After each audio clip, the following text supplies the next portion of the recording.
Bonjour à toutes et à tous et bienvenue dans le 21e épisode de Calcio Espresso, le podcast sur le football italien torréfié en français au-delà des Alpes. Je suis Cédric Canal depuis Milan et je suis accompagné de ma collègue Valentina Clemente depuis Pérouse. Bonjour Valentina. Bonjour Cédric et bonjour à tous. On reste un peu dans la thématique de l'anthropologie cette semaine, mais on abandonne les chemins académiques pour retourner sur le terrain. Pour cela, on ouvre une série sur ceux qui font vivre le calcio en France. On essayera de vous amener dans les coins les plus cachés du tifo des Français pour les équipes italiennes, un thème qui pourrait faire scandale vu la rivalité des deux pays, mais qui en réalité a beaucoup plus de liens de ce que l'on pense. On ouvre un parcours avec un des médias les plus connus de France par rapport au calcio, Cédric. Oui, effectivement, puisqu'on accueille cette semaine deux membres de Calcio Mio, un site de référence sur l'actualité du foot italien, un site qui a été créé en 2008 par Valentin Paoluzzi, qui est désormais correspondant en Italie, notamment pour le groupe L'Équipe. Bonjour François Lerose, qui est le rédacteur en chef de Calcio Mio. Bonjour à tous. Merci pour l'accueil. Merci de nous inviter dans ce podcast. Et bonjour Mathieu Pianese, rédacteur de Calcio Mio, notamment spécialisé, on y reviendra tout à l'heure, sur l'AC Milan. Bonsoir Valentina et bonsoir Cédric, salut François, donc ravi d'être avec vous pour parler du foot italien et notamment du derby milanais qui arrive dès dimanche. Exactement, bienvenue à vous et on va partager cette tasse d'espresso italienne. François, tu es un rédacteur en chef. Qu'est-ce qui t'a motivé à assumer ce rôle et peux-tu nous dire quelle est la philosophie du site ? Qu'est-ce qui m'a motivé à prendre ce rôle? Alors d'abord c'est Valentin, parce que voilà, Cédric l'a rappelé tout à l'heure, le site il a été créé en 2008 par des passionnés, pour des passionnés. Et le postulat à l'époque c'était de se dire on crée ce site parce qu'en 2008 il y avait un traitement sur le foot italien en France qui n'était pas celui que le calcio méritait. Un traitement qui était dû forcément à la finale de 2006, qui est encore dans toutes les mémoires entre l'Italie et la France. Comprendre. Ouais, la rivalité qu'on connaît et puis l'image déplorable qui a été donnée des Italiens par certains sélectionneurs ou joueurs français, je pense à Gallas ou Raymond Domenech, mais ça c'est autre chose. L'Italie a souffert quand même de ce traitement médiatique. Si on ajoute à ça une période de déclin qui a quand même été présente post-2006 avec le Calciopoli, la Juve en Série B, la fuite des talents vers la Première Ligue, etc., ça n'a pas aidé non plus à faire que la Serie A était très populaire en France. Et du coup, il y a un groupe de potes qui s'était créé sur, à l'époque, un forum qui s'appelait Soccers, qui s'est dit, nous, on va faire vivre l'actualité du foot italien pour les fans de foot italien en France, les francophones. Il faut savoir qu'il y a un peu plus de 3,5 millions d'immigrés, de fils d'immigrés italiens en France, et qu'il y a une véritable communauté, une véritable passion du football italien en France. Et c'est pour ça qu'on a créé ce site. Donc moi, je suis arrivé à l'époque en tant que rédacteur spécialiste club, donc rédacteur Inter, c'était en 2013. Je suis arrivé en même temps que Mathieu, quasiment. 2 ans après, Valentin, qui commençait à percer dans le journalisme, à avoir sa carrière, s'est rendu compte que c'était plus compatible avec une activité bénévole d'entretien d'un site internet comme Calcio Mio. Il fallait passer la main et il m'a choisi, il a misé sur moi et j'ai accepté avec plaisir parce que c'est un vrai bonheur d'animer ce site, c'est un vrai bonheur de participer à partager cette passion avec tous les fans à travers la France et pas que, parce qu'on est suivi vers le monde aussi. Ouais, dans quasiment tous les pays du monde, on a des francophones qui nous suivent.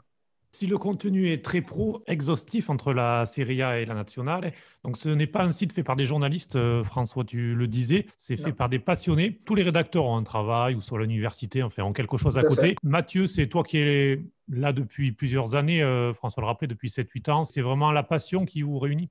Oui, bien sûr, comme disait François, moi je suis un des plus anciens sur le site, ça fait 8 ans bientôt, donc je suis arrivé en même temps que lui. Je crois qu'il y a un seul rédacteur qui est là depuis plus longtemps. Donc oui, c'est vraiment une bande de passionnés du foot italien, du football de club, de la Nazionale, et qui s'est réunie autour de ce projet avec un objectif. En effet, comme tu l'as dit, nous sommes tous, entre guillemets, des amateurs avec des activités professionnelles à côté dans tous les secteurs d'activité, mais l'objectif, c'est de produire tous les jours des papiers, des news, de qualité pour un suivi. On essaye le plus complet possible du football italien, même si c'est compliqué vu l'actualité qui est toujours incroyable dans ce pays en matière de football. Mais oui, on essaye d'être exhaustif, de faire de la qualité et surtout de diversifier sur l'ensemble des clubs. Évidemment, les gros clubs italiens ont le plus de papiers et d'articles et le plus de rédacteurs, mais on essaye de parler du Spezia Calcio, du Genoa, de la Samp, comme on parlera de la Juve, de l'Inter, du Milan ou de la Rome. Après, c'est vrai qu'il y a une ligne éditoriale dont le principal objectif, c'est la nationale. C'est l'équipe d'Italie. C'est ça qui nous rassemble tous. D'ailleurs, on attend l'Euro 2021 avec impatience parce qu'il faut Comme on n'a savoir pas eu de Coupe du Monde. Ouais, et puis il faut 5 savoir ans, que c'est long.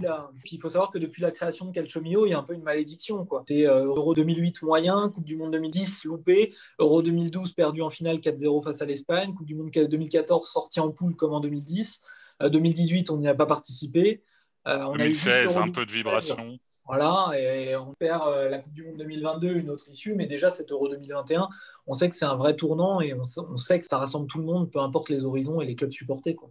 Et le site a à ce moment-là une activité, alors je repense à l'Euro 2016 qui est assez incroyable, puisque là on est vraiment monothématique sur la nationale et toutes les rivalités de clubs entre les gens qui nous lisent sont oubliées et on est 100% nationalais. En effet, ça génère un trafic très très intéressant à la fois sur les réseaux sociaux et sur le site.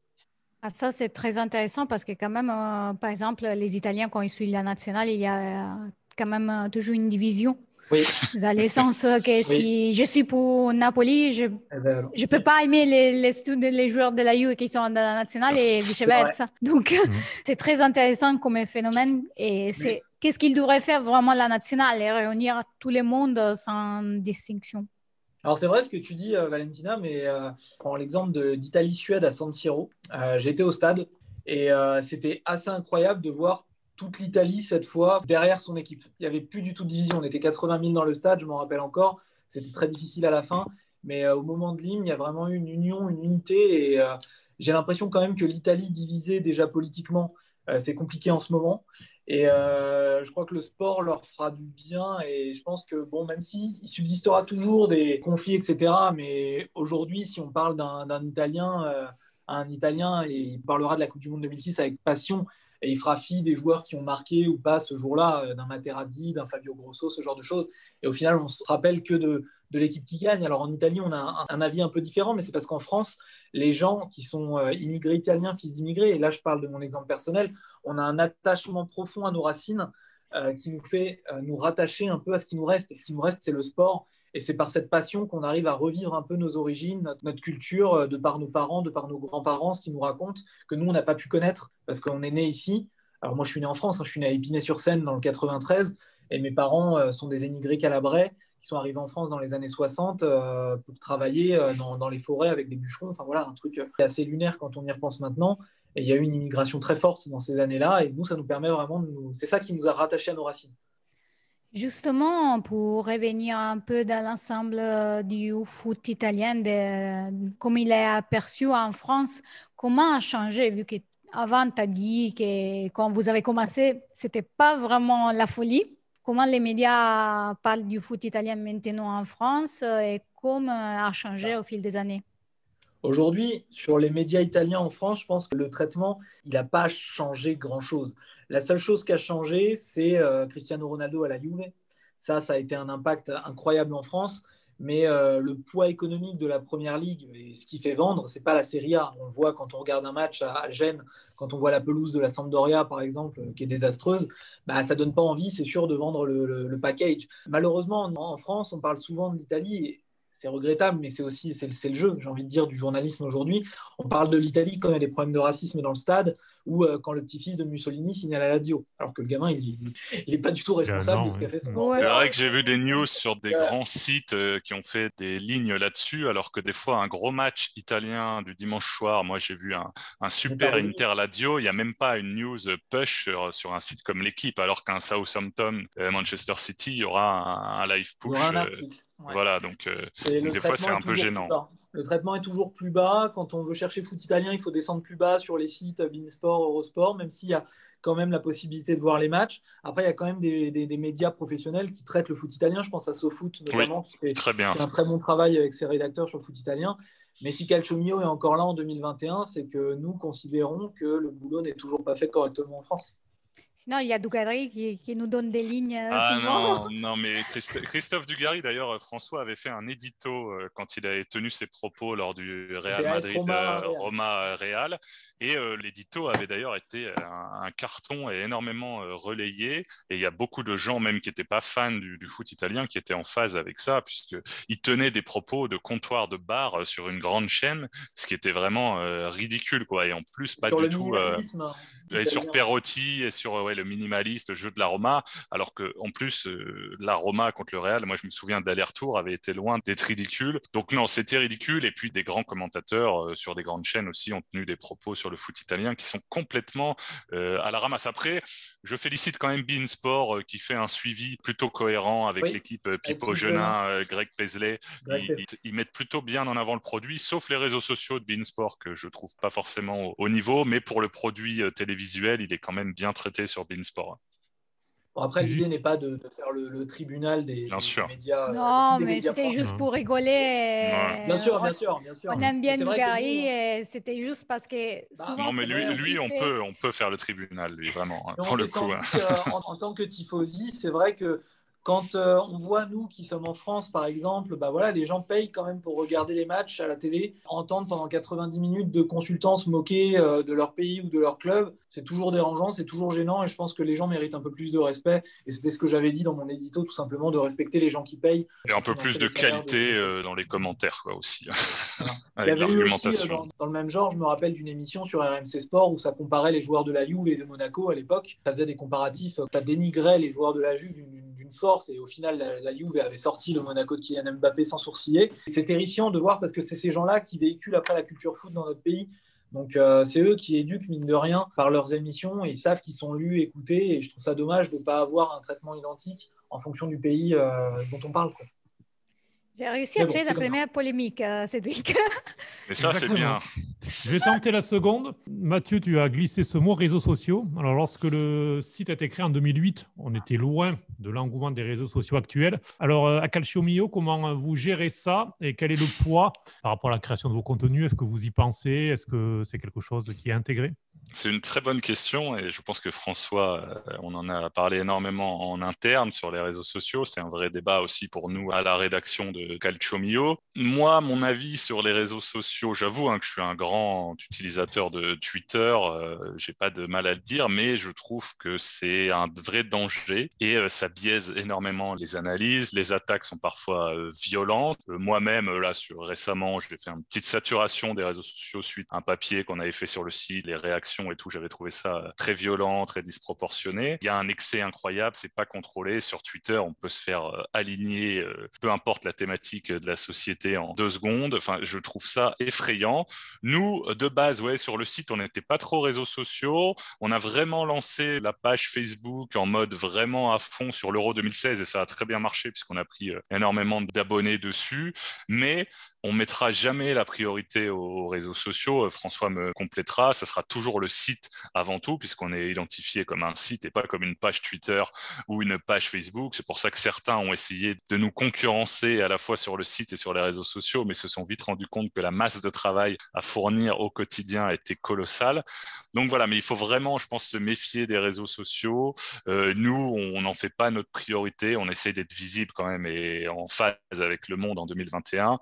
Mais voilà, c'est pas là-dessus qu'on va apporter notre véritable plus-value. Ce sera uniquement sur le site. Et aussi, on se sert parfois des réseaux sociaux pour faire des lives vidéo, des analyses un peu plus poussées à l'oral qui nous permettent quand même de toucher du public vu le nombre d'abonnés qu'on a notamment sur Facebook. Tu as bien résumé la chose. En fait, ce qu'il faut retenir, et c'est vrai qu'en 2021, c'est compliqué à intégrer, c'est-à-dire que, et même dans le milieu professionnel, je pense, et je reste persuadé que les réseaux sociaux ne font pas le succès, c'est pas un réseau social qui construit une carrière ou qui construit les stats d'un site. Mais l'inverse, par contre, oui, c'est grâce au travail qu'on va faire qu'on va être populaire sur les réseaux sociaux.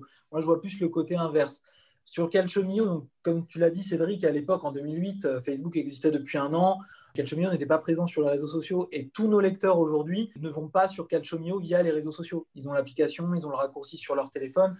Et aujourd'hui, quand on génère 16-17 millions de pages vues par an, Ce trafic, on a peut-être que 25% qui proviennent de Facebook, de Twitter. Alors après, nous, on a une communauté qui est plutôt tournée sur Facebook parce que Facebook favorise quand même beaucoup l'interaction et est moins éphémère que Twitter. Twitter, c'est pas un réseau social que j'affectionne. J'utilise personnellement, je parle avec des gens que j'apprécie, etc. Je donne mon avis sur le foot, etc. Mais c'est pas un réseau qui me plaît et je trouve que c'est pas un réseau qui permet d'avoir la visibilité qu'on souhaite avoir. Après, on a Instagram aussi, etc. On a une chaîne YouTube qu'on n'utilise pas forcément. Mais c'est surtout sur Facebook. Et l'avantage des réseaux sociaux, c'est principalement l'interaction qu'on peut avoir avec nos lecteurs, si tant est que tous ceux qui commentent Ils le lisent, ce qui n'est pas tout le temps assuré quand on voit certains commentaires. Par exemple, tous les matins, on a lancé depuis le mois d'août la revue de presse. Tous les matins, et puis je vois Cédric, toi sur Twitter, en plus là tu me fais envie avec toutes tes revues de presse au café en Italie le matin là. Nous, on est à Paris, on n'a pas la possibilité de faire ça, mais je la fais de mon ordinateur directement sur Facebook. On a toujours un petit public d'une 60aine de personnes qui est là, des fidèles qui reviennent, qui s'intéressent à ça, qui posent des questions, on parle un peu avec eux. C'est pas long, ça dure 8-10 minutes, mais pour moi, c'est ça l'avantage des réseaux sociaux. Tout le reste, pour moi, n'est qu'inconvénient parce qu'on a ouvert un peu la boîte de Pandore avec les réseaux sociaux, c'est-à-dire qu'on a donné la parole à des tas de gens qui autrefois étaient vraiment dans l'anonymat et des fois, il y a une violence sur les réseaux sociaux qui est disproportionnée par rapport au sujet dont on parle. Et Mathieu l'a parfaitement résumé tout à l'heure. Et aujourd'hui, les réseaux sociaux, pour moi, j'y fais plus du tout attention, quoi. Je fais ma petite revue de presse sur Facebook, et puis c'est tout. C'est-à-dire que les commentaires, on ne les lit pas, parce que sinon, on a envie de répondre à tout le monde, et ça devient un engrenage, et très vite, ça peut devenir invivable si on prend trop ça à cœur. Donc, on a beaucoup de détachement par rapport à ça. J'aimerais les inviter un jour, s'il y aura la possibilité, je ne sais pas, parce que nous, on vient de lancer une chambre sur Clubhouse et on aimerait parler un peu de foot italien en français parce que nous, on l'a testé ces jours et en général, c'est intéressant parce que justement, comme tu disais, il y a de l'interaction. L'interaction, c'est possible et c'est quelque chose de positif que juste nous, on est là-haut et vous êtes en bas. Sinon, on ne grandit pas. Voilà. C'est ça. Et puis, il y a aussi le fait qu'aujourd'hui, avec les réseaux sociaux, les gens, il y a un vrai besoin d'être écoutés, entendus et qu'on leur réponde. Donc, alors, ça peut être perçu d'une façon positive ou négative, mais il y a vraiment ce besoin. Les gens, aujourd'hui, quand ils mettent un commentaire, ils s'attendent à ce qu'on leur réponde. Ils sont en demande d'interaction. Et il y a parfois de très bons commentaires dans le néant. Parfois, j'en vois sur Facebook avec des analyses même tactiques des matchs des clubs italiens ou de la Nazionale qui sont très intéressants. Ça pourrait être d'ailleurs des rédacteurs sur le site et d'autres commentaires où ça vole plus bactère. Donc, c'est un juste milieu entre les deux. Ouais. D'ailleurs, hier soir, j'étais en train de suivre une chambre. Il y a un mec qui fait aperçu que désormais les Paris Saint-Germain, c'est les gagnants, les favoris pour la Champions League. Moi, ouais, mais c'est beaucoup culture de l'instant sur les réseaux sociaux et moi je lutte un peu contre ça et un site comme Calcio Mio lutte contre ça puisqu'on fait des analyses un peu plus poussées, mais il y en a qui percent sur des comptes Twitter ou des pages YouTube en racontant pour moi des choses complètement incohérentes, mais ça marche et ça cartonne et ils sont suivis par des milliers de personnes. Là où je pense que Calcio Mio peut être clivant par moment, c'est parce qu'on a un site on fait pas. Aujourd'hui, on voit beaucoup de relais d'infos. C'est-à-dire qu'on a beaucoup de gens qui sont suivis sur les réseaux, qui font du relais d'infos. C'est la culture de celui qui va avoir l'info en premier. C'est normal, on est en 2021.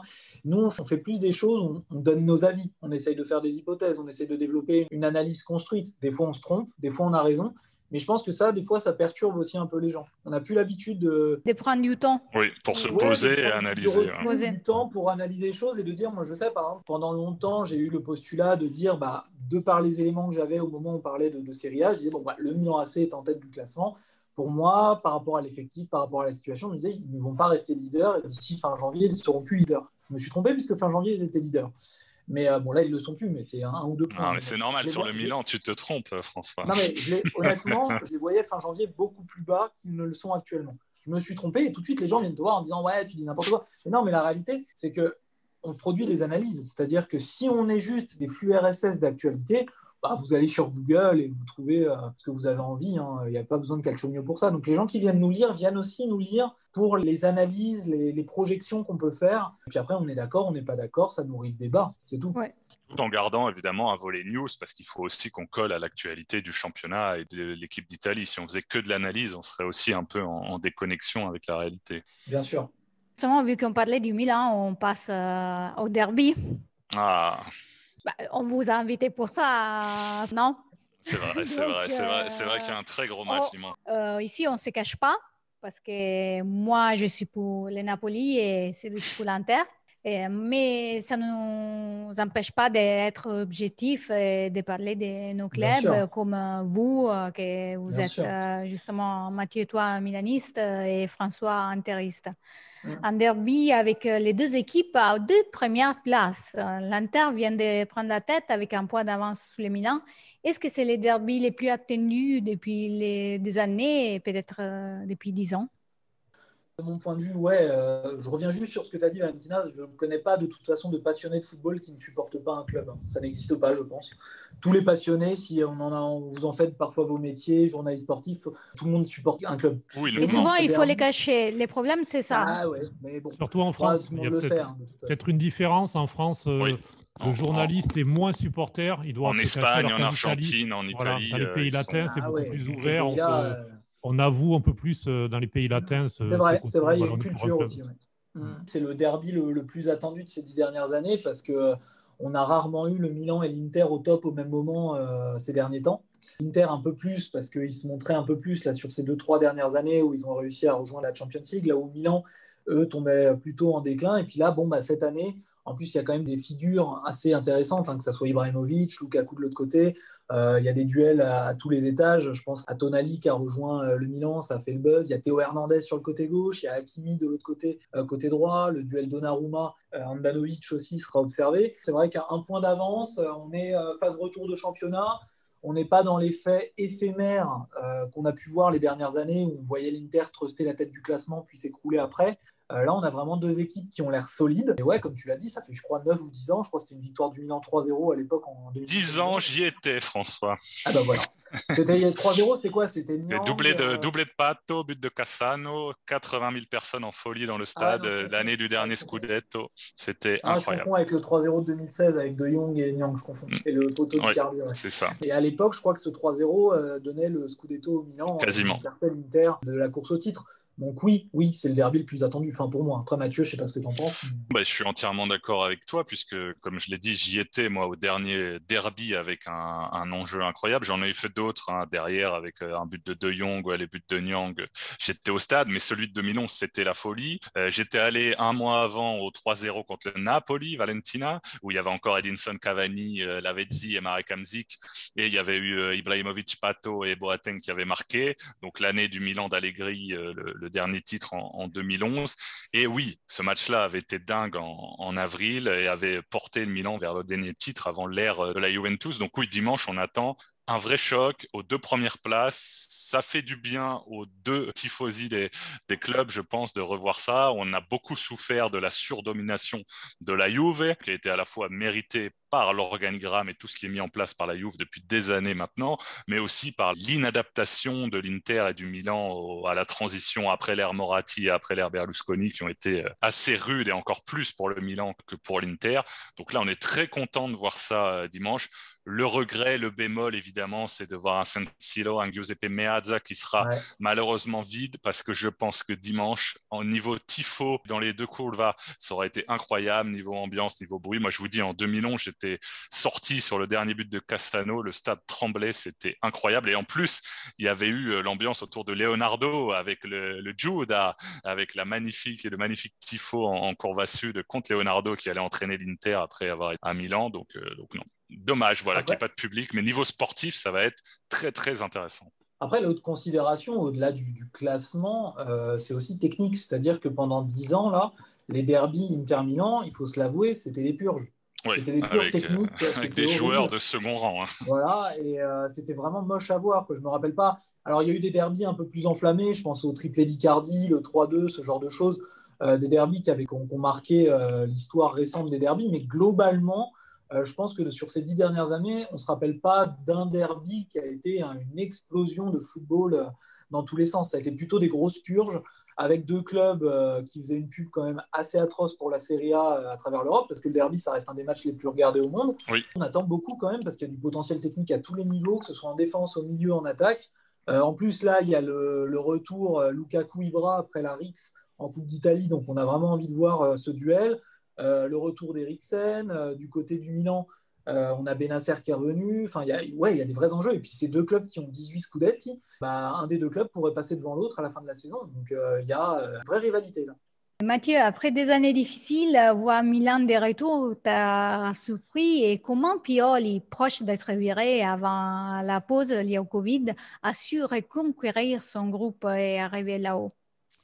En effet, hein, moi je le dis souvent, la fin de l'ère Berlusconi a été gérée de manière catastrophique au Milan. S'en est suivi notre ami chinois avec son portefeuille vide qui avait racheté le club et arnaqué tout le monde. Ça a été repris après par le fameux fonds Elliott avec tous les mystères qui l'entourent. Sportivement, ça a toujours été très dur. On a consommé et usé des entraîneurs et des anciennes idoles du club comme Clarence Seedorf, comme Pippo Inzaghi, comme Gattuso, même si Gattuso, moi je garde plutôt une bonne image de sa saison. Et le dernier, qui n'était pas un ancien joueur, Gianpaolo, qui est arrivé l'an dernier avec 3 mois où on ne l'a quasiment pas laissé travailler, les résultats n'étaient pas bons.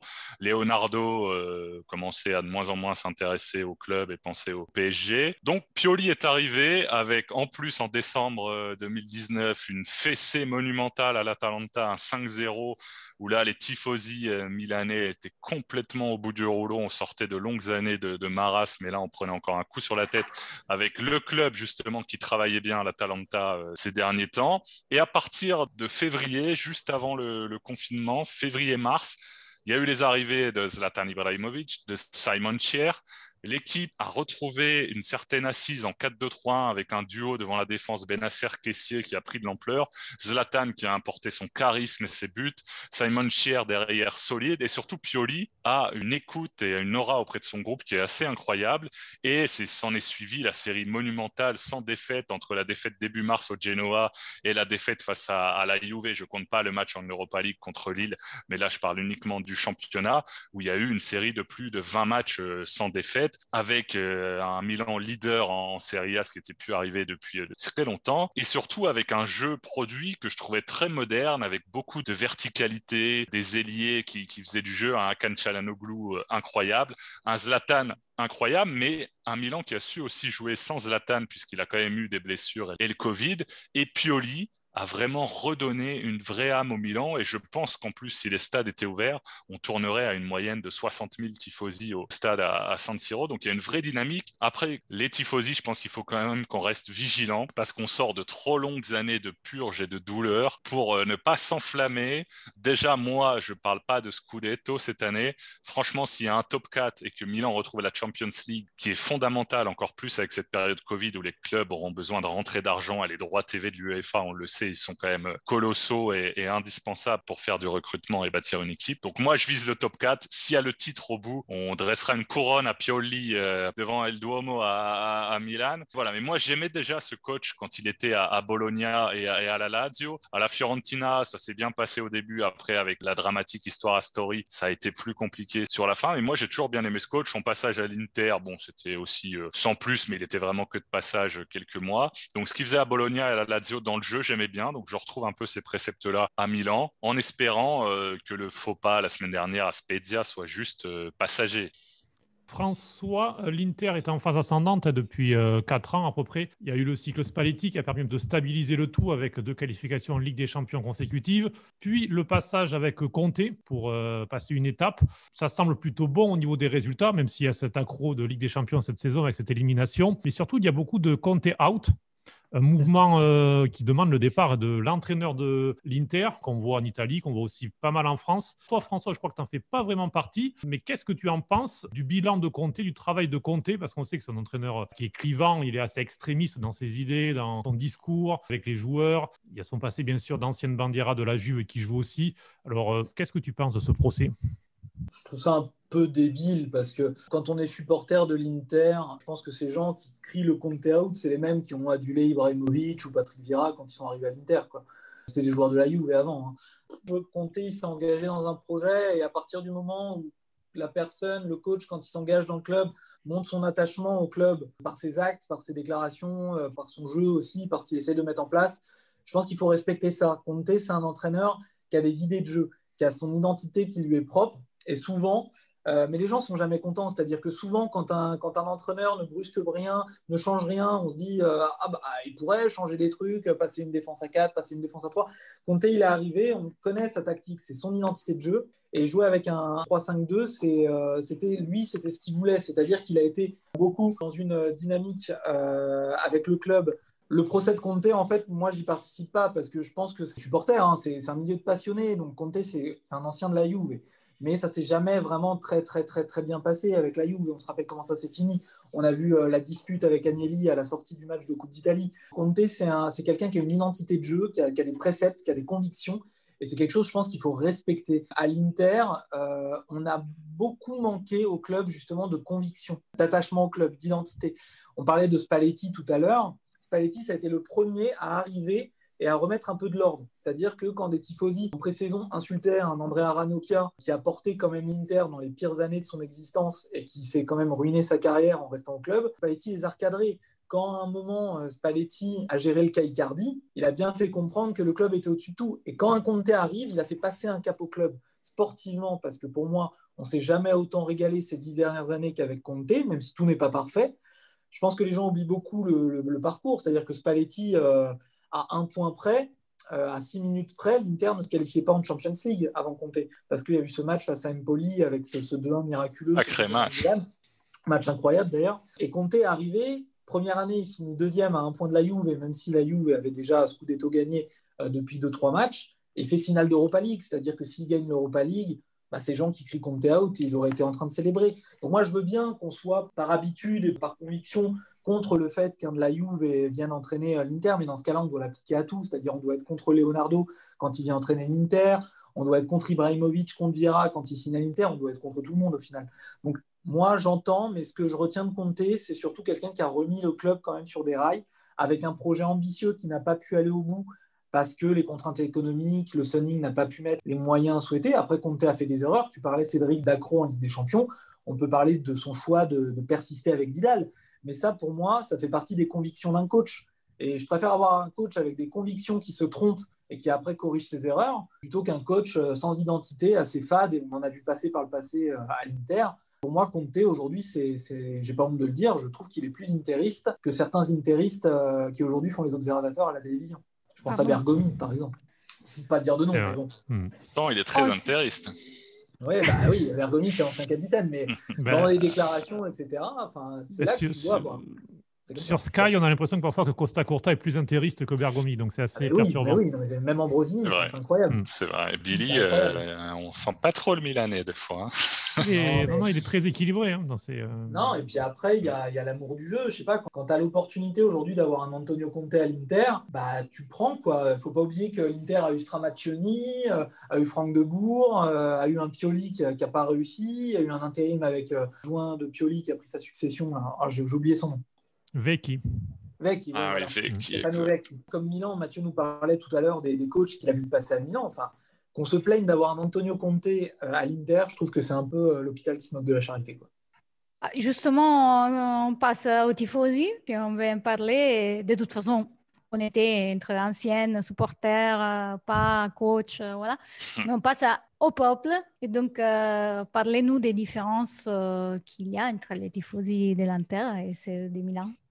Originellement, c'est assez connu que les supporters du Milan se sont toujours un peu appropriés déjà le stade parce que c'est les premiers qui ont mis les pieds et notamment sont allés en Curva Sud. Il y a toujours eu aussi cette distinction sociale qui pour moi a surtout existé, je dirais, jusqu'aux années 60-70, avec les Milanais qui étaient plutôt les prolétaires, le peuple de gauche, ouvrier, beaucoup moins fortuné, et l'Inter qui était vu comme le peuple plus riche, la droite milanaise avec plutôt des chefs d'entreprise, des gens de classe moyenne, de classe supérieure qui supportaient l'Inter. Depuis que je vais au stade, ça fait 15 ans que je vais à San Siro régulièrement quand on peut peut y aller. Je trouve que ça s'est énormément estompé, les classes sociales, mais ça va aussi avec l'évolution de la société, ont été un peu effacées, on va dire. Et autour de ce derby-là, il y a toujours une rivalité, mais on dit toujours les cugini, les cousins. Je ne sais pas si vous avez déjà fait un derby milanais autour de San Siro la journée, mais c'est extraordinaire quand tu arrives dès 10h le matin, que tout le monde tourne autour du stade, mange des panini, des sandwichs, on est bien, on est quasiment en famille, et la rivalité, elle se ressent dans du chambrage gentillet. Il y a eu des violences entre ultras, notamment dans les années 80, dans les années 90, mais désormais, je trouve que c'est complètement apaisé. Même les groupes ultras se chambrent plus verbalement que physiquement, avec des tifos, des banderoles très drôles parfois.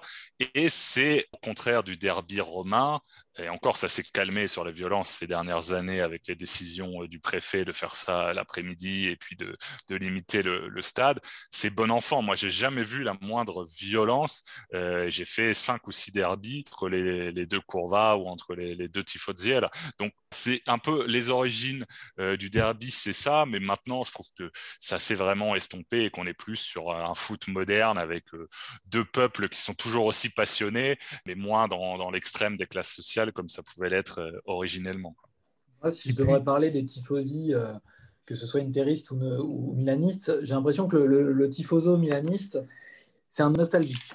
Un éternel nostalgique de 2003. Grande Milan, quoi. Ouais. De 2003, de 2007, aujourd'hui c'est ça. Puis pour les plus anciens, c'est le Milan de Sacchi. C'est les nostalgiques de tout ce que le Milan a pu révolutionner en Europe. Parce qu'il n'y a pas de débat possible en Europe. Le club italien par excellence, c'est l'AC Milan. C'est le Milan qui nous a tous fait rêver. Moi, je suis de la même génération de Mathieu, on est de la même année. Moi, j'ai grandi en Europe, j'ai pas grandi grâce aux victoires de l'Inter en Ligue des Champions. Je me suis construit une culture foot avec le Milan AC, de Pirlo, de Kaká, de Inzaghi. Je dirais que le tifoso aujourd'hui du Milan, c'est un nostalgique. C'est quelqu'un qui a envie de retrouver ce succès, qui a envie de retrouver cette splendeur. Alors que de l'autre côté, le tifoso de l'Inter, c'est l'éternel pessimiste. C'est celui qui il se lève le matin, et il est sûr qu'il va se faire écraser par un bus la journée. Parce que c'est des tifosi qui ont connu que des déconvenus, mais c'est-à-dire que c'est un peu le peuple malchanceux. Le but du dos d'Olrandao, par exemple, vous voyez, il y a qu'à l'Inter. L'ère Moratti, il y a beaucoup de déceptions sur les investissements. Il y a beaucoup de loupés, la bagarre contre Valence, la défaite contre Marseille. On peut penser à plein d'autres choses, mais du côté de l'Inter, je pense qu'aujourd'hui, un tifoso interiste, quand il commence sa journée en sachant que son club joue le soir, il est en sueur. Et c'est un éternel pessimiste, et c'est pour ça que les victoires de l'Inter, le triplé de 2010 a été vécu. Moi, je m'en rappelle, à l'époque, j'avais 22 ans, c'était en 2010. On a vécu ça comme un truc complètement lunaire. Ça ne devait pas arriver, ça n'aurait jamais dû arriver, et c'est arrivé. J'ai eu plus d'émotions là que quand l'Italie a gagné en 2006. Alors que pourtant, la victoire de l'Italie en 2006, ça a été quelque chose d'incroyable. Et en 2010, il y a eu un truc qui s'est passé. Et à chaque fois, avec l'Inter, on a l'impression que ça ne se reproduira jamais. La communauté nostalgique, c'est le Milan, et la communauté pessimiste, c'est l'Inter. Nostalgique et parfois un peu trop orgueilleuse, parce que ça s'est vu sur les dernières saisons, juste parce qu'on s'appelait Milan, et on croyait qu'on allait pouvoir encore faire du top 4, aller chercher le titre. Et moi, je voyais certains tifosi, des fois, c'était exaspérant de ne pas être lucide sur le niveau des joueurs qui portaient ce maillot glorieux et attendre toujours que Milan aille faire des résultats, alors que la politique sportive était dramatique avec des choix de joueurs qui, même à une époque juste moyenne bonne du Milan, n'auraient même pas été sur le banc. Il y a beaucoup de supporters, que ce soit en France ou en Italie, qui ont eu du mal à décrocher par rapport à cette époque du Milan et à être lucides sur la situation actuelle. Donc j'ai juste peur que là, on s'enflamme à nouveau, alors qu'il faut attendre, laisser encore les mois passer, terminer la saison et déjà retrouver la Champions League l'an prochain. Après, c'est le propre du tifoso d'être optimiste, j'ai envie de te dire, à part à l'Inter, où on a l'impression qu'on va descendre en série B chaque année, mais c'est le propre du tifoso d'être optimiste, parce que si tu lui enlèves tout espoir, à quoi bon suivre la saison? Toi, la défaite, Mathieu, face au Spezia, elle t'a inquiété? Parce que je te sens prudent quand même là. Elle m'a inquiété, oui, mais même certaines victoires m'ont inquiété. Il y a eu des victoires où c'était ric-rac. Prestation face au Spezia, elle m'a fait très peur, parce qu'ils se sont fait démonter par le pressing mis en place par Italiano. Ils n'ont pas eu une occasion du match. Donc j'espère que c'était un coup de moins bien passager. On sait que le mois de février va être chargé avec l'Europa League. Enfin, moi, ça me paraît compliqué qu'ils puissent jouer le titre. Donc je te dis, moi, c'est plus objectif top 4. Et si le Scudetto vient, ce sera exceptionnel et surtout très inattendu. Alors, on a parlé un petit peu aussi de l'ambiance, bien sûr, au stade. Ce sera le 3e derby sans public ce dimanche à cause de la pandémie de Covid. Qui a déjà vécu l'ambiance d'un derby de la Madonnina, c'est à quel point il est à part dans le paysage du calcio. Et en Italie, il est sûrement moins bouillant qu'à Rome, où là, entre la Lazio et la Roma, il y a vraiment un antagonisme très, très fort. Mais je vais vous demander un petit peu votre derby favori. Et moi, je ne vais pas être très original. Hein. J'ai vécu celui de Rome, par exemple, aussi en tribune. Mais pour moi, le derby de Milan est vraiment celui qui me procure le plus d'émotions pour les tifos avant le match, ces réponses entre les deux courbes, pour le contexte aussi, pour la ville, pour le stade, pour toutes ces choses-là. Toi, Valentina, c'est lequel ton derby préféré? Moi, je ne peux pas avoir une réponse différente de dire c'est la de Rome parce que je suis née à Rome et j'ai vécu ces derbys depuis toujours.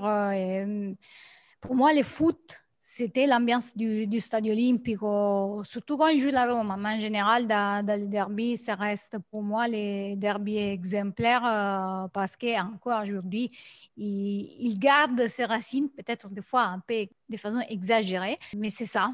C'est ça, vraiment, les deux équipes qui s'affrontent avec deux contextes culturels totalement différents. Mathieu, est-ce que tu as toi un derby? Est-ce que c'est le derby de Milan? Est-ce que c'est un autre Turin, Gênes Justement, moi j'aime beaucoup un derby milanais, je l'ai dit tout à l'heure, pourquoi? Pour l'ambiance autour du stade, bon enfant et qui monte tout au long de la journée pour quand les matchs sont en soirée. J'aime beaucoup le derby romain, comme l'a dit Valentina, cet antagonisme, et puis tu sens cette tension incroyable, et encore plus quand il y avait des joueurs. Moi je me souviens de mes premiers derbys à la télé quand j'étais jeune, quand tu avais Nesta avec son charisme et son brassard, et Totti de l'autre côté qui incarnait vraiment les deux peuples romains, c'était exceptionnel. Et puis j'ai des images des derbys des années 90 qui étaient pleins à craquer avec les tifos et tout, qui étaient complètement dingues. Mais j'ai un petit faible aussi pour le derby sicilien, moi, Catania, Palermo. Je trouve qu'il est sous-coté. Et il y a eu parfois des ambiances, je me suis refait des vidéos sur YouTube de ces derbys-là, qui est assez incroyable. Et le derby de Gênes aussi est magnifique, avec le stade, le Marassi, qui est mythique en dehors de sa pelouse pourrie, mais c'est un stade mythique et deux clubs mythiques. Donc il y a beaucoup de derbys très sympas en Italie, mais si je devais en donner un, je donnerais quand même le derby romain. Moi, mon derby préféré, alors c'est pas vraiment le derby préféré, parce que préféré, je pense qu'à l'approche d'un derby, on n'est jamais vraiment serein. J'ai jamais hâte, en fait, d'arriver à un derby en général, parce que c'est des moments de tension. Celui, en tout cas, qui me permet de me mettre dans une vraie dynamique de supporters, alors je prends ça, c'était le derby d'Italie. Pour moi, c'est le Juve-Inter. J'ai toujours trouvé la haine entre la Juve et l'Inter plus forte que celle entre l'Inter et le Milan, même si le rival principal, c'est Milan. J'ai toujours eu l'Inter-Juve et le clivage des deux clubs, la haine entre les deux clubs qui a été exacerbée dans les années 2000 en plus. Ça a toujours été mon préféré, même si c'est très déséquilibré, parce que la Juve a quand même gagné bien plus de matchs que l'Inter. Mais pour revenir au derby de Milan, moi je garde vraiment deux derbys qui m'ont marqué en tant que supporter. C'est le 3-2 de 2005-2006, avec la tête d'Adriano dans les dernières minutes, parce que c'était une époque où l'Inter allait empocher ce Scudetto 2006. On connaît les circonstances, mais c'était une époque où l'Inter était souvent perdante contre Milan. Dans cette période, il y avait les séquelles encore de la demi-finale de 2003, 0-0, un partout. Il y avait eu une autre élimination en Champions League, encore avec le fameux épisode du match interrompu. Mais il y avait ce derby avec Adriano, qui a été un joueur favori à l'époque, qui est le symbole de cette tête vainqueur à la 89e minute sur Bobo Vieri, qui était passé à Milan à l'époque. Et ce derby m'avait marqué. Et là, plus récemment, puisqu'on parlait de qualité technique, c'était le 4-2 de l'Inter de l'année dernière, qui a été un match extrêmement spectaculaire, au-delà du résultat. C'est-à-dire que peu importe qui gagne, mais c'était un match absolument incroyable, avec le Milan qui mène très rapidement 2-0 et qui absorbe l'âme de l'Inter pendant 45 minutes. Et le retour des vestiaires où l'Inter livre une masterclass de football. D'ailleurs, c'est les 45 minutes les plus abouties de Conte, avec aussi le match face à la Juve et le 2-0. Et ces 4 buts avec une volée de Brozovic, des buts venus d'ailleurs. Ça, c'est celui-là. Et puis, c'est le dernier derby où on avait du public dans le stade aussi, il faut le dire. Et il y avait une ambiance assez exceptionnelle. Donc, c'est vraiment ces deux derbys-là qui m'ont marqué. Mais mon derby préféré, pas préféré, mais celui qui me fait le plus sentir en mode derby, c'est Juve-Inter. C'est le derby d'Italie. Et justement, vu qu'on est arrivé à la fin de notre podcast, on vous demande un pronostic pour dimanche. La question qui fâche. Aïe, aïe, aïe. Vas-y, Mathieu, commence. Alors moi, je suis absolument jamais pronostic, question de conviction, Il va dire à l'Inter, il est superstitieux. mais je sens bien la belle victoire de l'Inter, 2-1. Tu es pessimiste comme un interiste, là. Voilà, c'est ça. On retourne la chose pour que le Milan gagne. Franchement, je sens la victoire de l'Inter. Moi, objectivement, je vois une nette victoire de l'Inter. Je peux me tromper, mais j'imagine un 2 ou 3-0 pour l'Inter sur ce derby-là. Après, si je veux vraiment être comme je connais mon club et que je suis d'un naturel aussi pessimiste, je dirais match nul. Mais par rapport à la dynamique de ces derniers temps, je pense que l'Inter est capable de faire une très, très, très, très grosse prestation contre Milan pour se détacher. J'imagine bien un 2-0, 2-0 pour l'Inter avec un but de Lukaku et je sais pas, un but de Barella. Eriksen. Ah, Eriksen, ouais, il a déjà marqué son but en Coupe d'Italie, mais c'est vrai qu'Eriksen est annoncé titulaire. Mais un but de Barella, parce que les buts de Barella, on n'en a jamais assez. On veut qu'il soit en forme pour l'Euro et qu'il guide l'Italie vers la victoire. Justement, il a qu'à se reposer dimanche. Eh bien, merci beaucoup. Ce fut un plaisir d'être avec vous pour discuter de Calcio Mio, pour discuter de Calcio, pour discuter de Derby d'Italie. Non. Discuter je t'emmène avec moi. Un peu quand même. Un peu. Mais surtout pour parler de Derby de Milan, qui aura lieu ce dimanche. On verra aussi par rapport à vos pronostics si l'un des deux a raison. Merci beaucoup François et merci Mathieu d'avoir été avec nous et on vous retrouve bien sûr sur calciomio.fr. Merci à vous. Merci Cédric, merci Valentina pour l'invitation, merci à tous.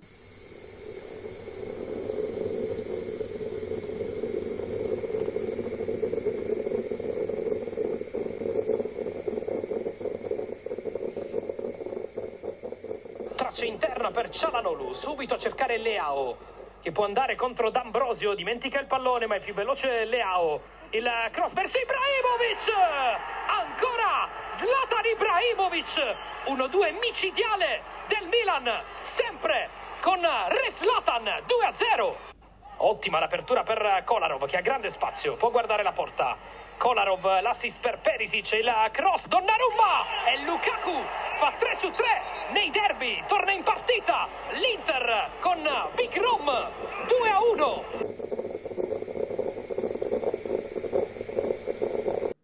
Bon, Cédric, on a des cafés si denses, des espressos qui deviennent presque des cafés américains. Des americanos, c'est ça. Oui, exactement. Donc, on passe pour cette semaine aussi notre espresso à nous et c'est terminé pour ce 21e épisode.